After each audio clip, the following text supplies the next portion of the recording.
नमस्कार साथियों। आप सभी लोगों का नंदनी आईएएस में पूरा स्वागत है।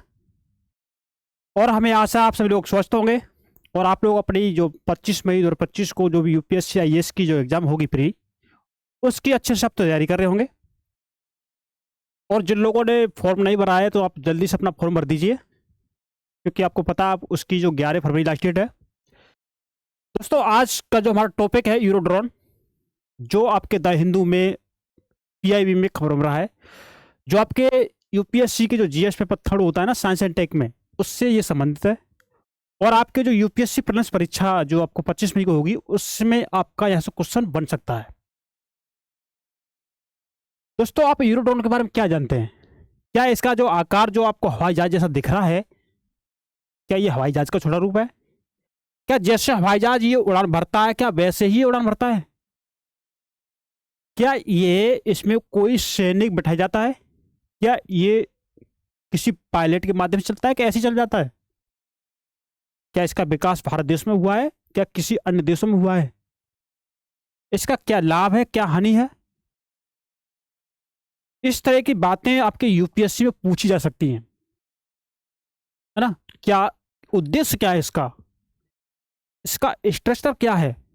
कितने इंजन हैं इसमें? कितना वजन लेके उड़ सकता है ये? मौसम में ऐसा तो नहीं मौसम में ये बारिश हो जाता हो? इसकी सेफ्टी क्या है? तो इस तरह के जो टॉपिक, इस तरह के जो भी इंपॉर्टेंट जो फैक्ट हैं आपकी यूपीएससी की प्रीलिम्स एग्जाम में पूछे जा सकते हैं। इसीलिए हम आपको ये टॉपिक करा रहे हैं, तो इसे मिस ना कीजिए, इसे आप शुरू से लेकर अंत तक देखिए, आपके लिए उपयोगी है। तो दोस्तों, आपसे रिक्वेस्ट है कि आप हमारे इस नंदनी आईएएस के यूट्यूब चैनल को सब्सक्राइब करें, दोस्तों वीडियो को लाइक करें, और जो तुम्हारे दोस्त हैं, आपके जो दोस्त हैं, उनको शेयर करें। मैं क्यों बोल रहा हूँ? क्योंकि यूट्यूब इस वीडियो को आगे प्रमोट नहीं कर रहा। हम इतनी मेहनत कर रहे हैं, ये वीडियो आगे नहीं भेज रहा। जिन बच्चों को जरूरत होगी इसकी, वो इंतजार कर रहे होंगे कि हमें कोई ऐसी वीडियो मिले जो हमारे यूपीएससी की जो प्रीलिम्स एग्जाम है वो हमारी जो उससे क्रैक हो सके। और विशेषकर आपकी यूपीएससी 25 मई को जो एग्जाम होगी ना, उसको ध्यान में रख करके हमें आपको ये क्लास दे रहे हैं, उसी के लिए स्पेशल। और वीडियो ये आगे यूट्यूब नहीं भेज रहा, इसलिए आपसे रिक्वेस्ट है, आप इसे अपने जो भी फेसबुक चलाते हैं आप उसे वहाँ डाल दीजिए, आपके जो भी टेलीग्राम ग्रुप में आप उसे वहाँ डाल दीजिए, आपके जो भी व्हाट्सएप ग्रुप है आप इसको आप वहाँ डाल दीजिए लिंक को, है ना? तो जो भी दोस्त आपके जो पढ़ने वाले हैं उन तक ये वीडियो पहुँच सके। तो देखते हैं, चलो अपने इस सेशन में, छोटा सेशन आपका यूरोड्रोन देखिए। यूरोड्रोन क्या है? यूरोड्रोन आपको नाम से ही पता चल रहा है, यूरोड्रोन। यूरो मतलब यूरोप, ड्रोन आप ड्रोन तो जानते ही हैं, मतलब यूरोप का ड्रोन। यूरोप के इसमें कई देश शामिल हैं भाई, नाम देखिए, यूरोड्रोन। यूरो सब समझ लीजिए, यूरोप। ड्रोन मतलब आप ड्रोन तो जानते ही हैं, है ना? अब इसमें देखिए कि आप देखेंगे इसमें यूरोड्रोन में क्या है कि इसमें भारत देश ने, भारत देश इसने यूरोड्रोन कार्यक्रम में एक पर्यवेक्षक राज्य के रूप में भूमिका निभाई है। उसमें शामिल हुए हैं ये भारत देश, है ना? तो पर्यवेक्षक के रूप में शामिल होकर इस बहुपक्षीय रक्षा सहयोग में भाग लिया है। बहुपक्षीय रक्षा सहयोग मतलब इसमें कई पक्ष हैं, कई देशों इसमें शामिल हैं। उसमें जाकर के देश भारत ने पर्यवेक्षक राज्य की भूमिका निभाई है। अब ये पर्यवेक्षक राज्य क्या होता है? क्या होता है पर्यवेक्षक राज्य दोस्तों? जैसे कि ये जो यूरोड्रोन है, ये यूरोप के जो देश हैं, 4 देश हैं, इनके सहयोग से, रक्षा सहयोग से ये बना हुआ संगठन, ये समूह है। और इस समूह में जाके भारत शामिल हुआ है। अब उस समूह की जो भी नीतियां हैं, जो भी निर्णय हैं, उनमें भारत कोई हस्तक्षेप नहीं कर सकता। उनके निर्णय, उनके नीतियों में कोई उस मतदान नहीं कर सकता, केवल उनकी बातें सुन सकता है, समझ सकता है, लेकिन उनमें कोई हस्तक्षेप नहीं करेगा। तो वो हो गया हमारा पर्यवेक्षक राज्य की भूमिका। आई होप आपको ये समझ में आया होगा। मैं आपको इसमें एक बात और बता दूं कि भारत जब उसमें शामिल हुआ है तो भारत ने कुछ तो वहां से सीखा होगा। जैसे भारत में DRDO के माध्यम से जो भी ड्रोन बन रहे हैं, तो उसमें कोई ना कोई तकनीकी तो वहां से जो सीखी होगी भारत ने, वो वहां पर तकनीकी यूज हो सकती है, बिल्कुल हो सकती है। तो भारत को कहीं ना कहीं उस चीज का सबक मिलेगा, है ना, वो एक सीख मिलेगी अपने सुरक्षा क्षेत्र में एक उन्नति, एक नवाचार लाने के लिए, जो हमें उपयोगी आवश्यक है। अब देखिए इसके यूरोड्रोन का परिचय, क्या परिचय है, देखिए हम समझते हैं इस बात को। कोई ज्यादा इसमें कोई रॉकेट साइंस नहीं है, हाँ साइंस है लेकिन रॉकेट साइंस नहीं है, बहुत इजी है, कॉन्सेप्ट इजी है। देखिए यूरोड्रोन, नाम आप ध्यान रखेंगे, भूलेंगे नहीं। यूरो मतलब यूरोप, ड्रोन तो आप समझते ही हैं, यूरोप का ड्रोन। तो यूरोप में कोई एक देश है नहीं, 4 देश शामिल है। कितने? 4 देश, ठीक है। इस सब यूरोड्रोन या बोलेंगे हम इसे मीडियम यानी मध्यम एल्टीट्यूड मतलब ऊंचाई, लोग माने लंबा, एंडोरेंस में प्रास मतलब मध्यम ऊंचाई, है ना, मध्यम ऊंचाई लंबी प्रास वाला एक एरोड्रोन है, ऐसा बोल सकते हैं। और क्या बोल सकते हैं? रिमोटली पायलट्स एयरक्राफ्ट सिस्टम, मतलब ये रिमोट जो पायलट होगा ना, वो इसमें बैठ करके नहीं, वो रिमोट के माध्यम से इसे कंट्रोल करेगा, कहां भेजना है, किसको टारगेट करना है, ये सारा सिस्टम ये रिमोट के माध्यम से पायलट कंट्रोल करेगा। आई होप आपको ये रिमोटली पायलटेड एयरक्राफ्ट सिस्टम आपको समझ में आया होगा, है ना। आपको medium altitude long endurance remotely system आपको समझ में आया होगा। जैसे मेल RPAR बोल सकते हैं हम, है ना। इसका विस्तार रूप उन्होंने यहाँ पे लिख दिया, जो मैंने आपको अच्छे से समझा दिया है। अब ये तो इसमें है, और इसमें क्या है, देखिए एक जुड़वा टर्बोप्रॉप है इसमें, मतलब डबल इंजन वाला है ये। देखिए जिसके 2 इंजन है तो समझिए उसकी क्षमता कितनी अधिक होगी, इसमें स्टेबिलिटी कितनी अधिक होगी, उस पर सर्दी गर्मी मौसम का कोई इफेक्ट नहीं पड़ेगा, नहीं पड़ेगा। मध्यम ऊंचाई वाला ये ड्रोन है, इसकी ऊंचाई अधिक नहीं है, मध्यम ऊंचाई, है ना। इसे यूरोप की सामूहिक रक्षा रणनीति के तहत विकसित किया गया है, मतलब यूरोप की जो भी सामूहिक जो समूह जो देश है ना, सामूहिक रक्षा रणनीति के तहत इसको विकसित किया गया है। रणनीति का मतलब ये होता है एक उद्देश्य। क्या उद्देश्य है? जैसे आपका उद्देश्य है कि आपको अपनी IAS की परीक्षा क्वालिफाई करना, जो आपको 25 मई की होगी प्रीलिम्स, आप उसके लिए अपने उद्देश्य के लिए अपनी रणनीति बनाई है ना, कि हमको ये विषय पढ़ना है, हमको ये छोड़ना है, हमें इतने घंटे पढ़ना है। क्यों? आपका उद्देश्य है आपकी एग्जाम क्वालिफाई करना, यही आपका इनकी रणनीति है, और उस रणनीति के माध्यम से उन्होंने इसे विकसित किया है, जिसमें आप देखेंगे जिससे अमेरिकी और इजरायली ड्रोन प्लेटफॉर्मों पर निर्भरता कम की जा सके। मतलब जो भी पहले क्या करते थे, ये पहले ये अमेरिका और इजराइल से ड्रोन को खरीदते थे, लेकिन अब क्यों खरीदेंगे, अब इस पर जो निर्भरता थी वो उससे कम हो जाएगी। तो इसका होगा थोड़ा सा छोटा सा इंट्रोडक्शन, जो हमने आपको बता दिया, बहुत ही आसान शब्दों में, सरल शब्दों में। हमें उम्मीद है आपको समझ में आ रहा होगा। और इसकी स्थापना 2022 में हुई थी, आप समझेंगे। इसका प्रारंभिक डिजाइन समीक्षा 2024 में पूरी हो चुकी थी, 2024 पूरी हुई है ना। और ये सेवा में 2030 तक आ जाएगा, ऐसा इसमें बताया गया है। इसको सेवा में 2030 तक शामिल कर दिया जाएगा। तो इसका थोड़ा मोटा जो स्थापना थी हमने उसको बता दिया है ना, कब तक सेवा में आ सकता है वो हमने आपको बता दिया। अब देखिए इसके फीचर्स क्या हैं, क्या क्या इसकी विशेषताएं आपके इस यूरोड्रोन की। देखिए इसकी जो क्षमता है ना, 2.3 टन 2.3 टन तक के मिशन पेलोड को ले जाने में सक्षम है। मतलब इतनी वजन तक के 2.3 जो टन वजन है ना, इतना सामग्री, चाहे आपका उस रक्षा से संबंधित जो भी सामग्री से उसमें हथियार हो गए, या कोई बम, या कोई बारूद वगैरह, या कोई इसमें सेंसर कैमरे वगैरह, या कोई संचार तकनीकी जो भी उपकरण है, उनको ले जाने में ये सक्षम हो सकता है। कितना? 2.3 टन वजनीय, तो क्षमता अधिक है ना, भार अधिक है, समझ सकते हैं आप। अब इसकी जो क्षमता है उड़ने की, उसे हम देखेंगे। देखिए कि एक बार ईंधन भरने पर ये 40 घंटे तक निरंतर उड़ान भर सकता है, मतलब 8 घंटे कम 2 दिन तक ये उड़ान भरता रहेगा, अगर इसमें एक बार आप ईंधन भर देंगे तो। मतलब कहीं ना कहीं ये है, इतना सक्षम है कि कहीं ना कहीं अपने टारगेट को कंप्लीटली ही पूरा करेगा, क्योंकि 40 घंटे समय बहुत अधिक हो गया। जो भी इसे काम मिलेगा जो भी इससे आप टारगेट करेंगे वो पूरा करेगा। अब देखिए इसके इंजन और इसकी परिचालन क्षमता क्या क्या है, इंजन की क्षमता क्या क्या है देखिए। जैसे कि हमने इसमें अभी पढ़ा है कि जुड़वा इंजन, मतलब इसमें एक इंजन नहीं है, दो इंजन है। कॉन्फ़िगरेशन मतलब दो इंजन, कॉन्फ़िगरेशन है मतलब ये है कि इसमें अगर कोई एक इंजन अगर खराब हो जाता है ना, तो इसमें आपका दूसरा इंजन काम करता रहेगा, अपने लक्ष्य से भटकेगा नहीं। जो इससे कठिन पर्यावरणीय परिस्थितियों जैसे अत्यधिक ठंड, गर्मी, तूफानी मौसम में प्रभावी बनाता है, मतलब इस पर कोई फर्क नहीं पड़ेगा इस चीज का, ना इस पर तूफान का फर्क पड़ेगा, ना अत्यधिक ठंड का फर्क पड़ेगा, ना गर्मी का पड़ेगा, ना कोई तूफान मौसम है उसका कोई इस पर फर्क नहीं पड़ेगा, क्योंकि इसकी क्षमता है ना डबल इंजन वाली है। बाई चांस अगर इसमें अगर एक इंजन खराब हो भी जाता है ना, तो इसका एक इंजन काम करेगा, वो आपको इसमें बता दिया। अब इसमें देखिए नवाचार और यूरोपीय संप्रभुता क्या होता है। भैया हमें नवाचार ही नहीं पता, हमें संप्रभुता ही नहीं पता, तो हम कैसे समझेंगे इस बातों को। हमारे दिमाग में तो यही चलेगा नवाचार क्या होता है, नवाचार क्या होता है, समझ में ही नहीं आएगा ये क्या लिखा है।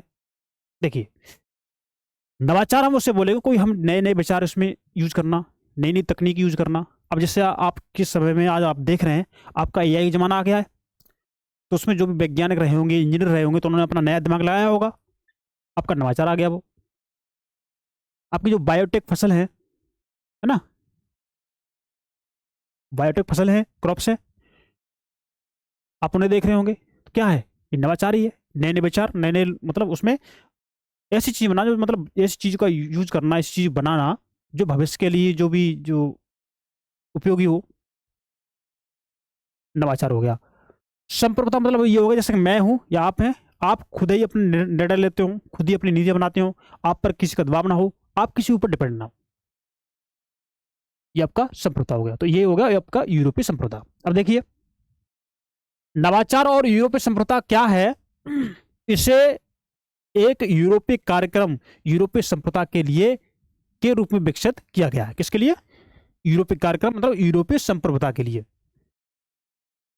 यूरोप के जो भी देश हैं ये किसी के ऊपर डिपेंड नहीं रहेंगे, रक्षा क्षेत्र में स्वतः ये आत्मनिर्भर हो गए, अपनी नीतियां स्वयं बनाएंगे, किसी के ऊपर डिपेंड नहीं है, न इससे कोई कहने वाला। ये इसका यूरोपीय संप्रभुता, ये यूरोपीय कार्यक्रम है, वो इसके लिए इसको रूप में इसको विकसित किया गया। यह पहला आरपीएस है जिसे गैर पृथक हवाई क्षेत्र में सुरक्षित और विश्वसनीय उड़ाने के लिए डिजाइन किया गया। मतलब ऐसा नहीं है कि ये जो ड्रोन है, जो यूरो ड्रोन है, ये यूरो ड्रोन है, इसके लिए कोई अलग क्षेत्र बनाया उड़ने के लिए नहीं, इसको उसी में उड़ा सकते हैं, उसी में उन्हीं उन्हीं वायु क्षेत्र उड़ा सकते हैं, मतलब जो जहां वायुयान अन्य उड़ान भरते हो उसी क्षेत्र में इसको उड़ा सकते हैं। लेकिन इसके कुछ नियम हो सकते हैं, कुछ कंट्रोल हो सकते हैं, उसको फॉलो करते हुए। अब देखिए आगे हम देखेंगे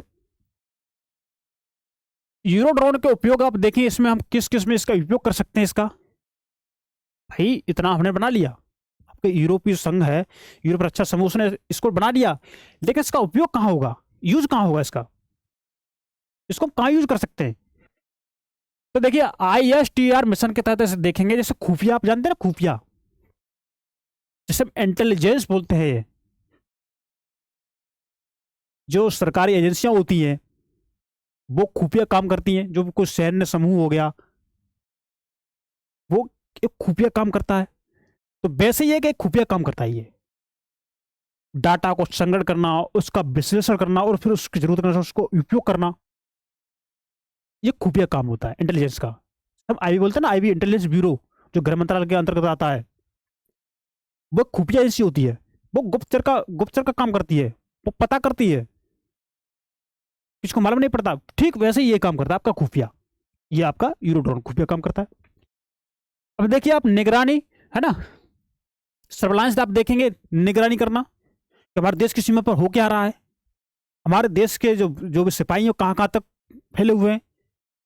ऐसा तो नहीं कि कोई पाकिस्तान के जो देश और भारत के बीच में जो बॉर्डर है उस पर कोई पाकिस्तानी घुसपैठ कर रहा हो, कोई आतंकी घुसपैठ कर रहा हो, या कोई भी जो भी संस्थान बनी हुई है उसकी निगरानी करने का काम करता है कौन, ये आपका यूरोड्रोन। लक्ष्य अधिग्रहण आप देखेंगे, टारगेट एक्विजिशन, मतलब ये एक लक्ष्य को ऑब्जर्वेशन करेगा, मतलब लक्ष्य कुछ दे दिया ना, लक्ष्य कि जाओ पाकिस्तान के बॉर्डर पर जाइए और जाके वहां पर एक धमाका कर दीजिए, बम फोड़ दीजिए, तो जाएगा, कर देगा, गोली दाग देगा। मतलब इसको जो जो भी एक पायलट है इसको कंट्रोल कर रहा है ना, बस वो ऐसे कमांड देगा, वो अपना काम कर देगा, क्या दिक्कत है। टोहीकार आप जानते हैं ना, टोहीकार क्या होता है, ऊपर से नीचे देखना, नीचे क्या क्या हो रहा है ना। ऐसा तो नहीं कोई आतंकी संगठन बना हुआ हो, कोई कोई गुप्त योजना चल रही हो, कोई रसद सामग्री रखी हुई हो, तो इस तरह का कोई निगरानी वाला काम करता है, ऊपर से नीचे देखना, टोहीकार हो गया। अब देखिए समुद्री निगरानी आप देखेंगे कि समुद्र की जो भी सीमाएं हैं, जो भी तटवर्ती क्षेत्र हैं समुद्र के, वहां पर निगरानी करेगा।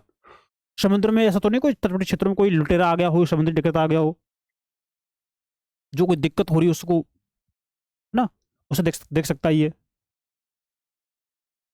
तो जो भी समुद्री सीमाओं की निगरानी करेगा और तटीय सुरक्षा में ये सहायक है,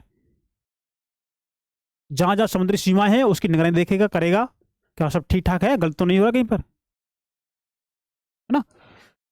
और जो भी तटीय सुरक्षा है उसमें ये सहायता करेगा। अब देखिए पनडुब्बी रोध युद्ध आप देखेंगे ना, जैसे किसी दुश्मन देश की पनडुब्बी समुद्र में नीचे छिपी हुई हो, तो ये ऊपर देखेगा, कहानी से मालूम पड़ेगा हाँ भाई यहाँ ये किसी दुश्मन देश की पनडुब्बी इसमें छिपी हुई है, तो उसका इंडिकेट, उसका जो कंट्रोल जो पायलट है उसको दे देगा ये, तो वो उस हिसाब से इसको कमांड दे देगा। तो दुश्मन की पनडुब्बियों की पहचान और उसे ट्रैकिंग करने में सहायता, तो दुश्मन की पनडुब्बी जा चुकी है उसको ये ट्रैक कर सकता है। अब एयरबोर्न अर्ली वार्निंग आप समझेंगे, है ना, वायु सुरक्षा के लिए पूर्व चेतावनी प्रणाली के रूप में कार्य करता है, मतलब ये पहले ही चेतावनी दे देगा। वही देखो सामने दुश्मन देश की एक संगठन बना हुआ, वो हमारे लिए एक रणनीति बना रहा है, पहले ही चेतावनी दे देगा ये, तो उसमें ये काम करेगा। अब देखिए अब यूरोड्रोन कार्यक्रम है क्या, यूरोड्रोन कार्यक्रम क्या है, what is the Eurodrone programme, क्या है। देखिए यह यूरोप की सामूहिक रक्षा रणनीति का हिस्सा है, किसका, यूरोप की सामूहिक रक्षा रणनीति का हिस्सा है। इसमें एक देश नहीं यूरोप का, सामूहिक मतलब 4 देश हैं, आपका जर्मनी हो गया, आपका फ्रांस हो गया, आपका इटली हो गया, आपका स्पेन हो गया, तो इन देशों की सामूहिक रक्षा रणनीति का हिस्सा है ये यूरोड्रोन, और जिसका उद्देश्य है यूरोपीय देशों को बाहरी प्लेटफॉर्मों पर निर्भरता से मुक्त करना। इसका उद्देश्य क्या है कि जो भी बाहरी प्लेटफॉर्म है ना उन पर जो पहले निर्भरता थी उससे ये आजादी चाहते हैं। पहले अमेरिका से ड्रोन लेते थे, इजरायली से ड्रोन लेते थे, लेकिन उनसे मुक्ति चाहते हैं, तो उससे मुक्त कराने का उद्देश्य है, भाई अब बहुत हो गया, अब नहीं लेंगे। और रक्षा क्षेत्र में आत्मनिर्भर बनाना, अब रक्षा क्षेत्र में किसी के ऊपर डिपेंड नहीं है, लेकिन तकनीक अब ऐसी हो चुकी है कि हम जो पहले जो डिपेंड थे ना अब नहीं होंगे, तो उस क्षेत्र में ये आत्मनिर्भर बनाना, है ना। सदस्य देश तो आपको मालूम पड़ेगा, जैसे आपका जर्मनी हो गया, फ्रांस हो गया, इटली हो गया, है ना, स्पेन हो गया, ये आपके सदस्य देश हैं। अगर आपकी यूपीएससी में अगर यहाँ से स्टेटमेंट बन जाता है कि यूरोड्रोन में आप देखेंगे यूरोपीय रक्षा सामूहिक देशों में, है ना, आपका जर्मनी, फ्रांस, इटली, स्पेन शामिल है। पहला स्टेटमेंट आपका ये हो गया, है ना, आपका जर्मनी हो गया, आपका स्पेन हो गया, आपका इटली हो गया, आपका फ्रांस हो गया, ये शामिल है। दूसरा स्टेटमेंट ये बना के दे देगा ये आपके यूपीएससी में, क्या कि इसमें भारत एक सदस्य देश है, तो अब वो ऑप्शन देगा इसमें इसमें 2 सही, इसमें 1 सही है, इसमें 2 सही है, ऑप्शन सी दे देगा इसमें 1 और 2 दोनों सही है, ऑप्शन डी दे देगा इसमें कोई सही नहीं है। तो आप इसमें बताइए कौन सा सही है, आपने पढ़ा है तो आप इसको आसानी से हल कर देंगे, है ना, आसानी से। और इसका यूज एक बहुउद्देशीय योजनाओं के लिए यूज हो सकता है, ऐसा क्वेश्चन आप इसके एग्जाम में आपकी में बन सकता है।